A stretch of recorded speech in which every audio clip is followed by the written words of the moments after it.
मैं भी अब तेवर बदलने लगी हूँ। नारी एक माँ है, उसकी पूजा करो। नारी एक बहन है, उसका स्नेह करो।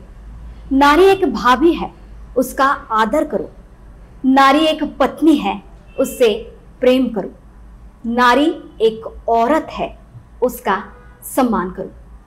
नमस्कार, मैं आंचल लोखंडे। महान्यूज 7 के आज के इंटरनेशनल वुमेन्स डे स्पेशल इस दिन पर आप सभी को महिला शक्ति, नारी शक्ति की ओर से और समस्त महान्यूज 7 के इस टीम की ओर से महिला दिन की ढेर सारी शुभकामनाएं।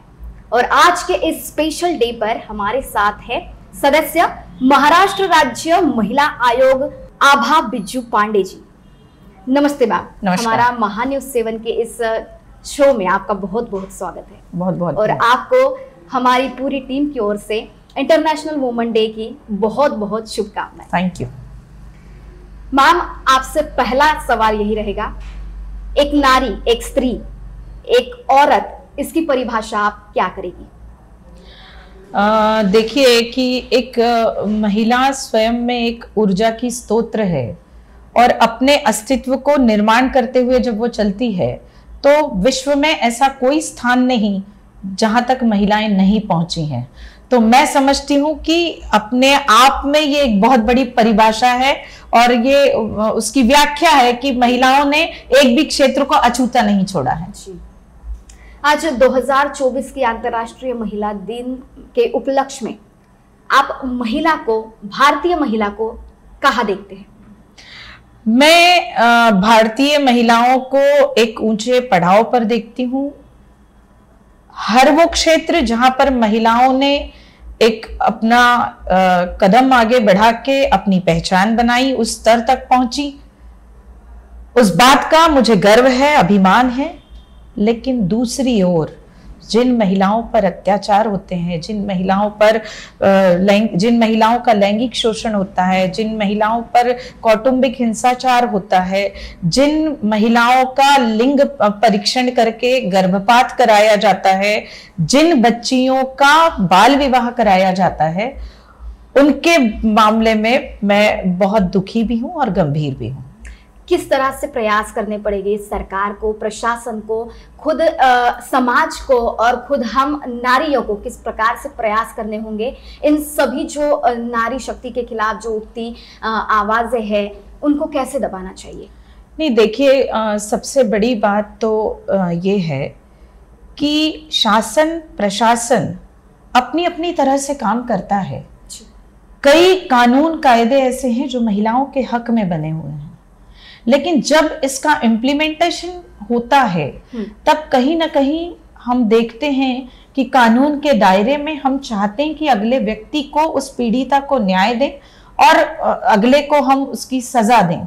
लेकिन कानून के दायरे में कहीं ना कहीं ऐसा होता है कि कभी एक लड़का है जो 17 साल का है, तो उसने बलात्कार किया है, तो हम चाहकर भी उस पर वो अंकुश नहीं हम उसको सजा नहीं दे सकते, क्योंकि वो जेन्युइन में इसमें आता है, नाबालिग है, तो हम उसको चाहकर भी वो सजा नहीं दी जा सकती। तो मेरा ये मानना है कि समाज में इन कुरीतियों को हटाने के लिए समाज को खुद को आगे आना होगा, हम महिलाओं को आगे आना होगा, हमको आत्मनिर्भर बनना होगा। हमें उन कानून के बारे में ज्ञान होना चाहिए कि किस कानून के तहत मुझे क्या अधिकार मिले हैं, क्या मैं किन मुद्दों को लेकर आगे बढ़ूंगी और किन मुद्दों पर मैं अपने लक्ष्य को हासिल करूंगी। जब तक हमें उसका ही अभ्यास नहीं होगा तो हम आगे नहीं बढ़ पाएंगे, क्योंकि समाज में एक घटक ऐसा भी है जो लगातार महिलाओं पर अत्याचार और अन्याय करता आ रहा है। लेकिन उन घटक के खिलाफ जब हमें लड़ना पड़ेगा तो हमें सजग होना पड़ेगा, हमें आत्मनिर्भर बनना पड़ेगा और हमें उस ऊर्जा से ओतप्रोत होकर आगे बढ़ना होगा और सब पूरे समाज को एक होकर, महिलाओं को एक होकर इस दिशा में प्रयास करने होंगे कि नहीं, अब ये नारी जाग चुकी है जी। अब ये नारी अन्याय अत्याचार सहन करने वाली कदापि नहीं। आप पूरी तौर से ये मानती है कि महिलाओं को खुद भी सजग रहना पड़ेगा और खुद की भी जिम्मेदारी रहेगी? बिल्कुल, महिलाओं को सजग रहना ही पड़ेगा।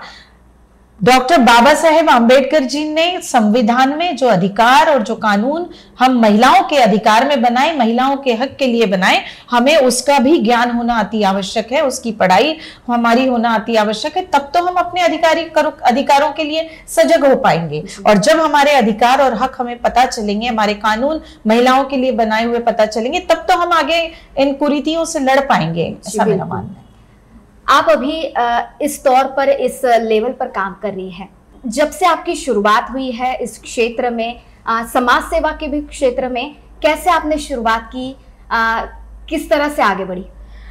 देखिए, मुझे मेरे राजनीतिक और सामाजिक जीवन के लिए आज करीब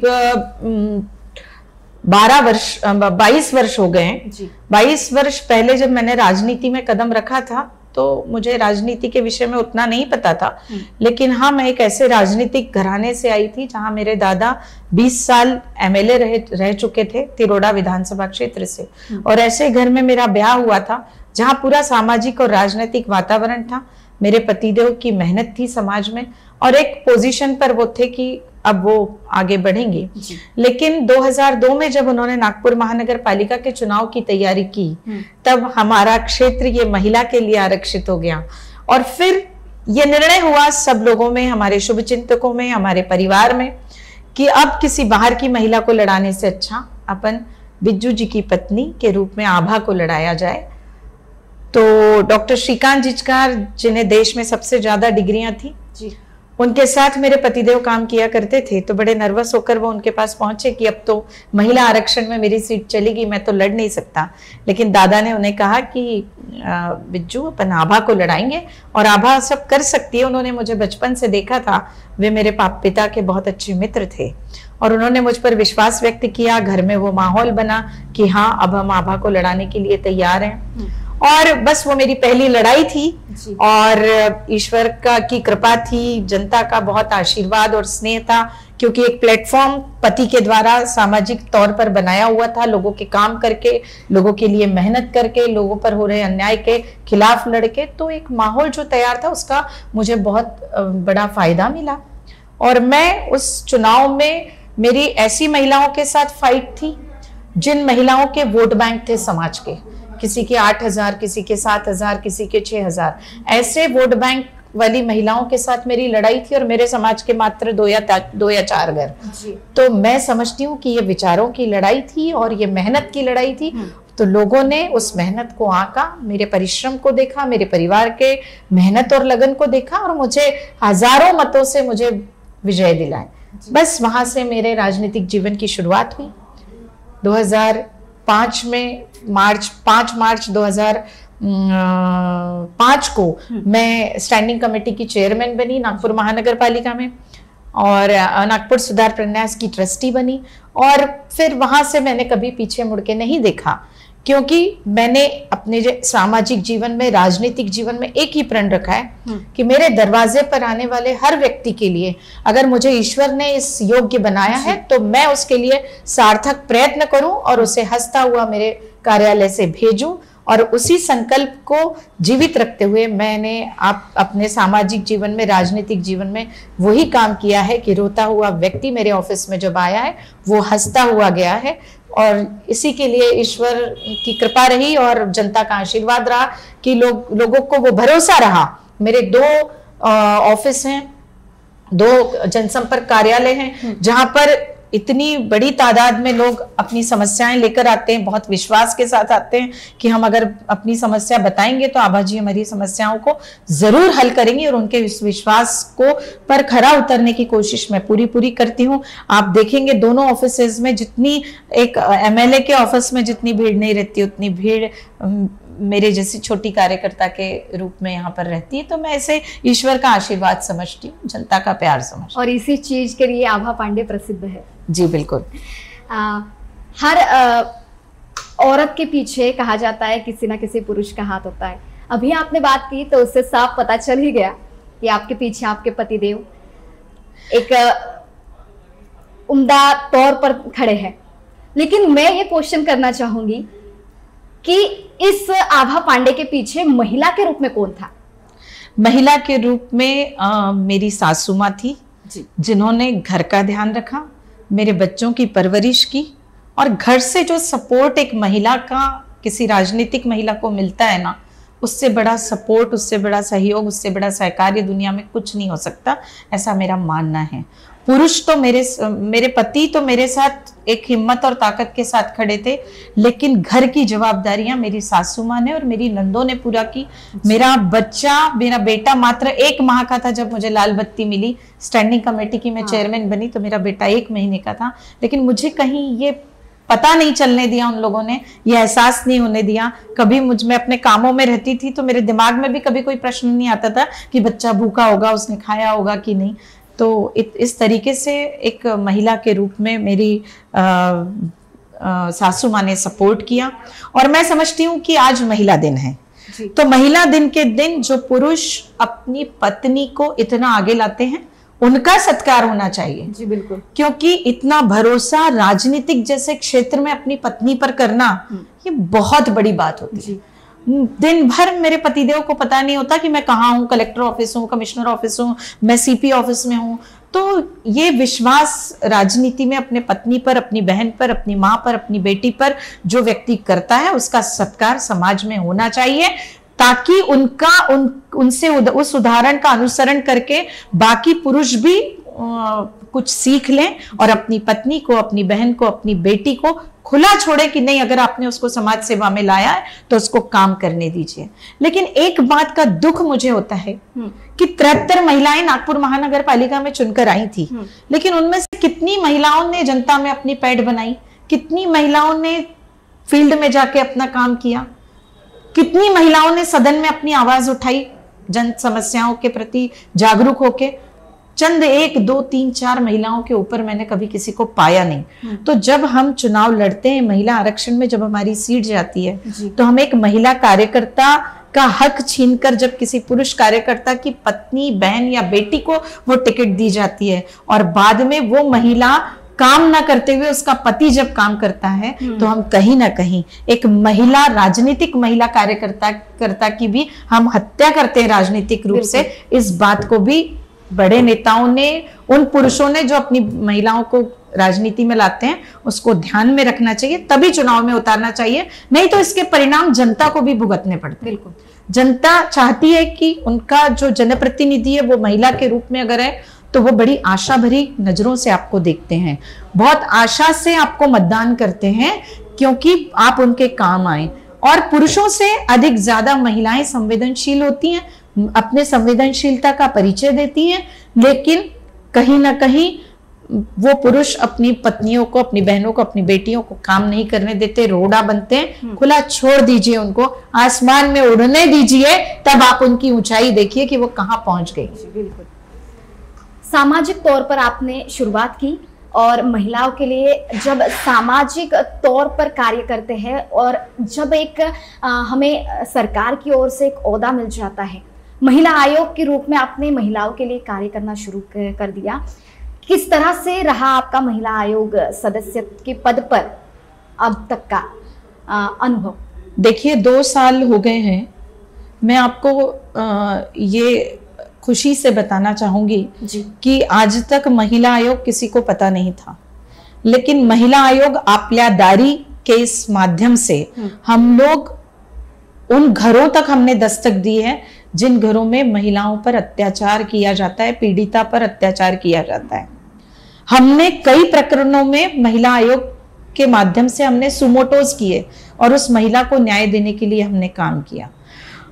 कई बार महिला आयोग में रहते हुए ऐसे विदारक प्रश्न हमारे सामने आए, समस्याएं हमारे सामने आई कि जो हमको चिंतन करने पर मजबूर कर देती थी। हम लोग बहुत, हमें वेदनादायी ऐसे कुछ जो प्रकरण होते थे, लेकिन उससे हमें बाहर निकलना चाहिए। हमने बाहर निकल के उन महिलाओं को हमने समाधान दिया।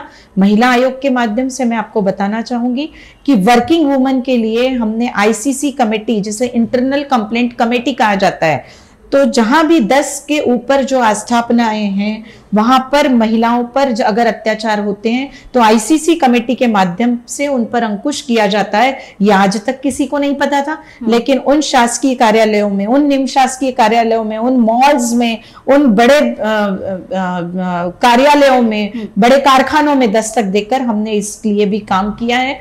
अनेक ऐसे प्रकरण आए जिनको छुड़ाने का पूरा प्रयास किया, जिसका मुझे समाधान है कि मैं इस महिला आयोग के पद पर आकर मैंने बहुत कुछ अच्छा करने की कोशिश की है। समाज में उन महिलाओं तक पहुंचने की कोशिश की है, समाज में उन बहनों के पास जाकर उनके दुख में सहभागी होकर उनके दुख कम करने की कोशिश की। इस बात का मुझे समाधान है। और पद तो आते जाते रहेंगे, पद आते जाते रहते हैं। बहुत सारी महिलाएं मुझसे पहले भी पद पर विभूषित थी, मेरे बाद भी होंगी, लेकिन मुझे लगता है पद को न्याय तभी मिल पाएगा जब हम खरे रूप में अपने पद को न्याय देने के लिए हम कार्य करेंगे, कर्म करेंगे, क्योंकि कर्म ही हमारा धर्म है। बाकी कोई धर्म मैं मानती नहीं, कर्म ही धर्म है, कर्म ही सर्वोपरि है। और ये हमारा कर्म, जब हमें जवाबदारी मिलती है किसी पद की, तो हम एक संकल्प लेकर जब हम आगे बढ़ते हैं तो हमें ये दिखता है, हमें ये अनुभव होता है कि हाँ, हम बहुत अच्छा काम महिलाओं के बीच में कर रहे हैं। उस बात का समाधान होता है, उस बात से कॉन्फिडेंस बढ़ता है और प्रेरणा मिलती है कि हमें और अच्छा काम अपनी महिलाओं के लिए करना है। ये मेरा अनुभव है। कुछ चंद महिला दर्शकों के लिए हमारे कुछ चंद ऐसे कुछ महिला आयोग के कुछ जहां पर वो हेल्प मांगती है, जिसके बारे में कुछ महिलाओं को अभी भी जानकारी नहीं है, ऐसे कुछ जानकारी आज हमारे महिलाओं के लिए। देखिए, हम लोगों ने महिला आयोग में आते साथ सबसे पहले हमने एक हेल्पलाइन नंबर जाहिर किया, जिसका नंबर था 155209। उस पर महिलाएं सुबह 9 बजे से लेकर शाम को 6 बजे तक अपनी कंप्लेंट रजिस्टर कर सकती हैं। मैं आपको बताना चाहती हूँ कि ये जो समय काल है वो इसलिए है क्योंकि हमारी जुडिशियरी पोस्ट है, जुडिशियरी कार्यालय के अनुरूप वो कार्यालय उस समय में चलता है। लेकिन उसके अलावा भी अगर किसी महिला को अपनी कंप्लेंट करनी है तो 112 नंबर पर महिलाएं कर सकती हैं। अनेक डिपार्टमेंट के माध्यम से, जैसे मैं आपको बताना चाहती हूँ, कोविड में 70,000 महिलाएं महाराष्ट्र में, पुरुष जो 70,000 पुरुष थे वो कोविड में मृत्युमुखी हुए। उन महिलाओं को, उन विधवा महिलाओं को, उन माउलियों को हमने उनको वात्सल्य योजना के अंतर्गत बिठा के हमने उनको शासन की योजनाओं के अनुरूप उन्हें पूरी मदद करने का प्रयास किया।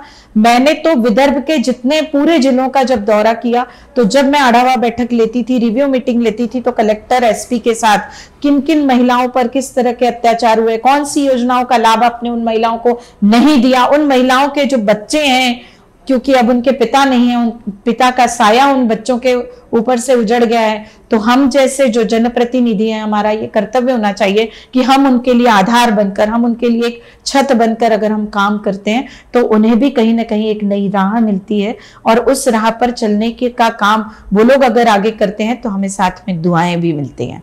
नागपुर की अगर हम बात करें तो उसमें जो गंगा जमुना है, जो एरिया है, वहाँ की वारांगनाएं हैं, महिला आयोग उनके लिए उनकी कुछ समस्याओं के लिए किस प्रकार से काम करे?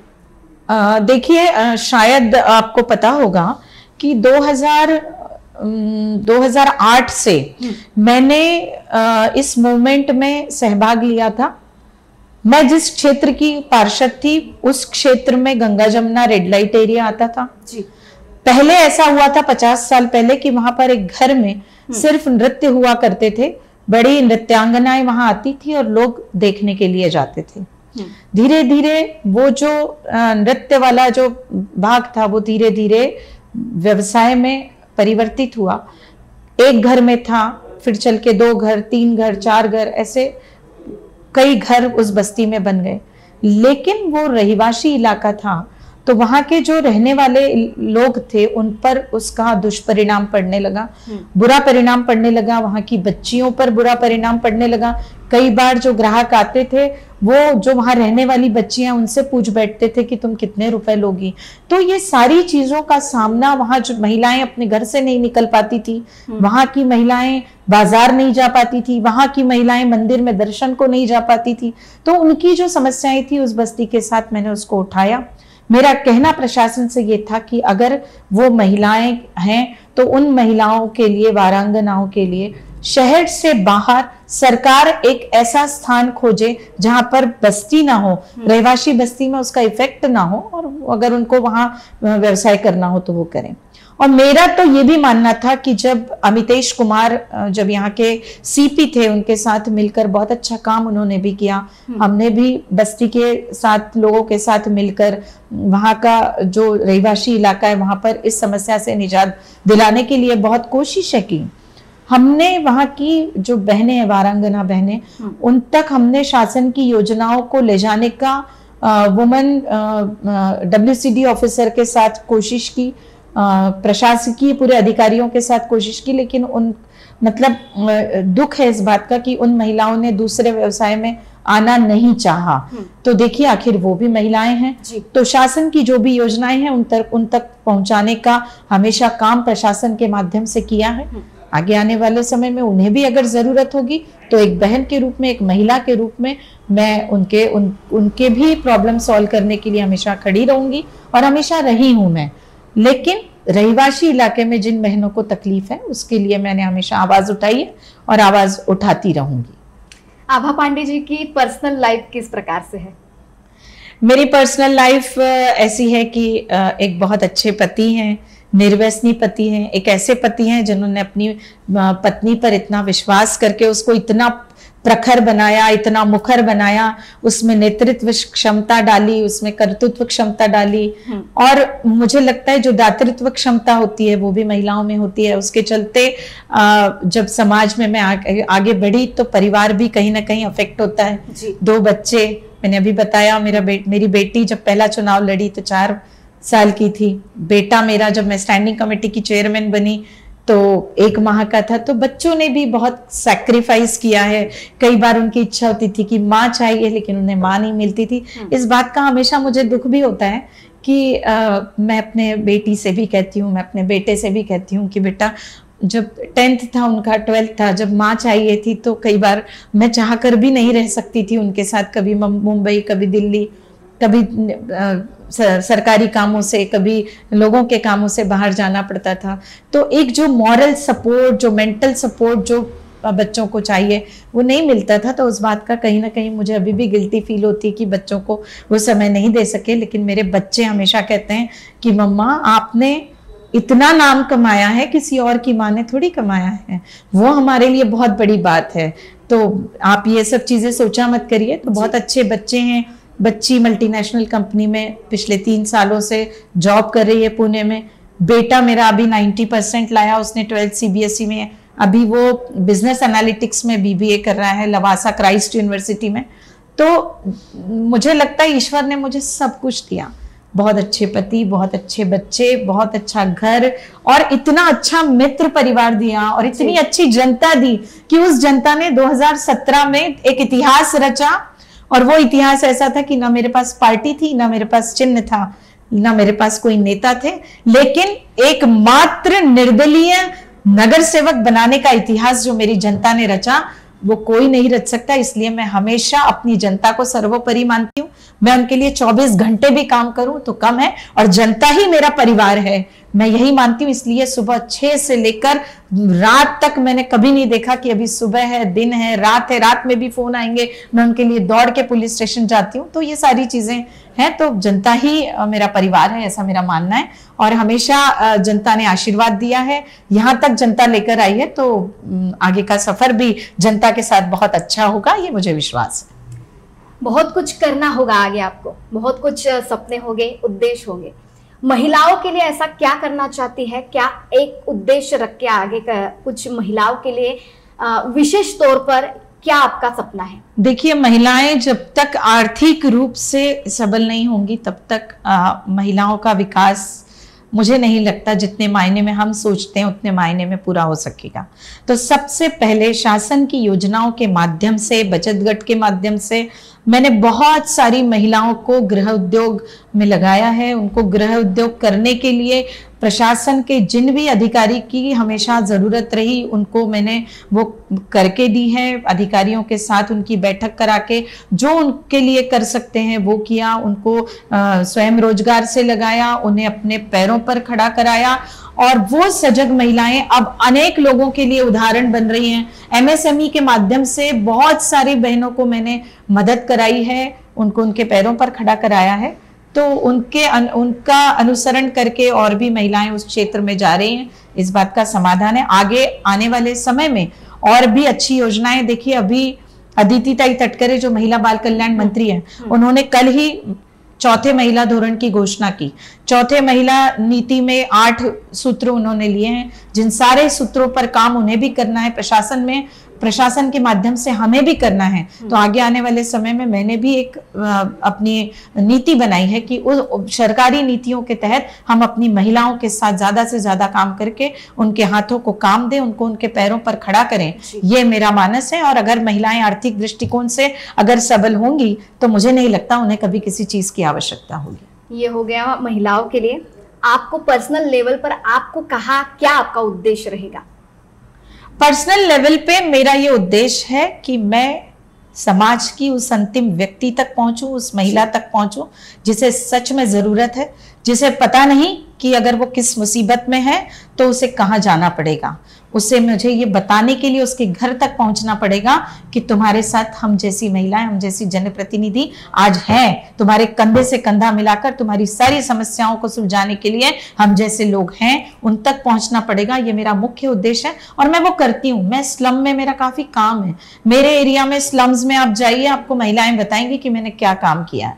और आज भी महिला नगर सेवक न रहते हुए, मतलब 2 साल हो गए हमारा कार्यकाल समाप्त हुआ, लेकिन माननीय अजीत दादा पवार जो इस महाराष्ट्र राज्य के उप मुख्यमंत्री हैं, उन्होंने अभी मुझे मेरे क्षेत्र के लिए 2 करोड़ रुपए का निधि दिया। मैं धन्यवाद देना चाहती हूँ ऐसे नेता को जिन्होंने, आज मैं जनप्रतिनिधि न रहते हुए भी जनता की समस्या को सर्वोपरि मानकर उनके लिए निधि दिया। अनेक विकास काम मैंने किए हैं, अनेक विकास काम मुझे करने हैं और महिला आयोग के माध्यम से, प्रशासन के माध्यम से मैं जनता तक के बीच में बनी रहना चाहती हूँ। पद मेरे लिए कोई मायने नहीं रखता। मैंने हमेशा जनता के बीच में खड़ी रही हूँ। आज भी आप पूछिए बाकी के नगर सेवक, उनको दिखते नहीं, मैं हमेशा उनके बीच में रहती हूँ और वो खुशी मुझे मिलती है, वो उत्साह मुझे मिलता है और वो प्रेरणा मुझे मिलती है, वो प्रोत्साहन वो लोग देते हैं हमेशा कि आप आगे बढ़ो, हम आपके साथ हैं। तो इससे बड़ा तोहफा एक महिला के लिए क्या हो सकता है? महिला दिन के उपलक्ष्य में महिलाओं को क्या संदेश देना चाहेगी? मैं महिलाओं को ये संदेश देना चाहूंगी कि अपने पैरों पर खड़ा होइए, अपने अस्तित्व को बनाइए। जब आप अपने अस्तित्व को बनाएंगी तो दूसरे लोग आप पर हावी नहीं हो पाएंगे, अत्याचार नहीं कर पाएंगे। अपने अस्तित्व को बनाइए, अपने अस्तित्व को जगाइए, तब जाके हम दुनिया को हरा पाएंगे। और वैसे भी आप जानती हैं कि पहले का दौर, आज का दौर, कितना फर्क है ये दोनों दौर में। अलग अलग हिस्से हैं, लेकिन मैं ये कहना चाहती हूँ कि धीरे धीरे बदल रही हूँ, वक्त के सांचे में ढल रही हूँ। समय बदलता गया। हमारी सासू माँ का समय अलग था, बहू के रूप में मेरा समय अलग था, लेकिन एक महिला ही ऐसी शक्ति है जो एक अलग परिवार में पली बढ़ी होती है, लेकिन जब वो अपने ससुराल में जाती है तो ससुराल के माहौल में ढल जाती है। तो धीरे धीरे बदल रही हूँ, वक्त के सांचे में ढल रही हूँ, सीख गई हूँ दुनियादारी। एक वक्त ऐसा आया जब मैंने अपने दहलीज से कदम आगे बढ़ाया और मैंने दुनियादारी सीखी। इसीलिए मैं कहती हूँ कि धीरे धीरे बदल रही हूँ, वक्त के सांचे में ढल रही हूँ, सीख गई हूँ दुनियादारी। मैं भी अब तेवर बदलने लगी हूँ, मैं भी अब तेवर बदलने लगी हूँ। इन्हीं तेवर के साथ समाज सेवा में हर महिला की मदद करने के लिए, हर उस समाज के अंतिम व्यक्ति की मदद करने के लिए मैं अपने जीवन में हमेशा प्रयत्न करती रहूंगी। यही मैं आज के दिवस पर संकल्प लेती हूँ। बहुत बहुत धन्यवाद। इसी बुलंद आवाज के साथ महान्यूज 7 के सभी दर्शकों को, सभी जन समुदाय को महान्यूज 7 की ओर से अंतर्राष्ट्रीय महिला दिन की ढेर सारी शुभकामनाएं। बने रहिए महान्यूज 7 के साथ। नमस्कार। धन्यवाद।